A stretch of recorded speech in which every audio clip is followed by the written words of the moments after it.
জুলাই গণঅভ্যুত্থানে নিহত ৮ শহীদের পরিচয় শনাক্ত করে পরিবারের কাছে কবরের সন্ধান দিয়েছে সিআইডি। সোমবার সকালে রায়ের বাজার কবরস্থানে সংবাদ সম্মেলনে সিআইডি প্রধান বলেন, আন্তর্জাতিক মানদণ্ড অনুসরণ করে পুরো কার্যক্রম সম্পন্ন করা হয়েছে।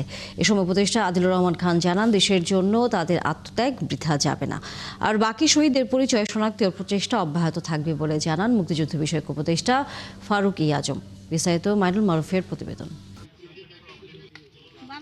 ছোট্ট হামিম এখনো জানে না তার বাবা শহীদ মাহিম অদূরেই কবরের সাহিত্য।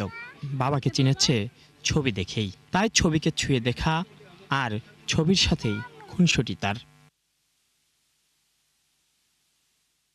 এদিকে বেওয়ারিশ হিসেবে দাফন হওয়া শহীদ ফয়সাল, রফিকুল, আনোয়ারদের মা, স্ত্রী, সন্তানসহ স্বজনদের আহাজারিতে ভারী হয়ে ওঠে রায়েরবাজারের কবরস্থান।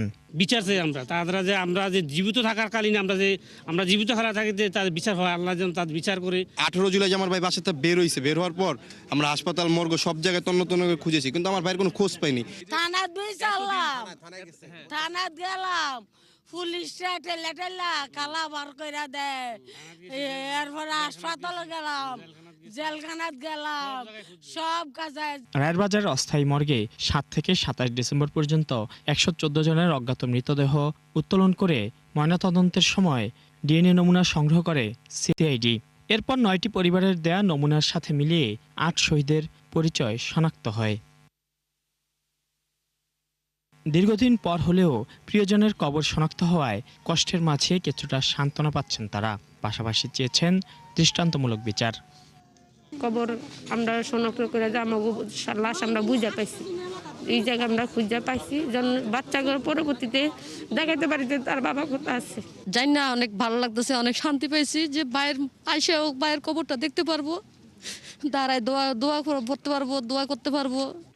তাদের আত্মত্যাগ কখনো বৃথা যাবে না উল্লেখ করে উপদেষ্টারা জানান, বাকি শহীদদের পরিচয় শনাক্ত প্রচেষ্টা অব্যাহত থাকবে।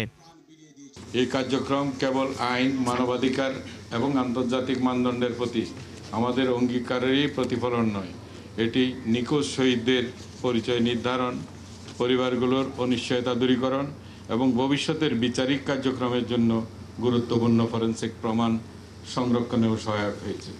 জুলাই অভ্যুত্থানে নিহত সমস্ত শহীদদের আত্মত্যাগ আমাদের জাতীয় ইতিহাসের অবিচ্ছেদ্য অংশ। তাদের এই আত্মত্যাগ জাতির ইতিহাসে চিরস্মরণীয় এবং অম্লান হয়ে থাকবে। আজকের এই দিনে আমরা সেই সব শহীদদের আত্মার মাগফিরাত কামনা করছি। পরে শহীদদের স্মরণে স্মৃতিস্মারক উদ্বোধন ও দোয়ায় অংশ নেয় স্বজনরা। মাইনুল মারুফ, 71, ঢাকা।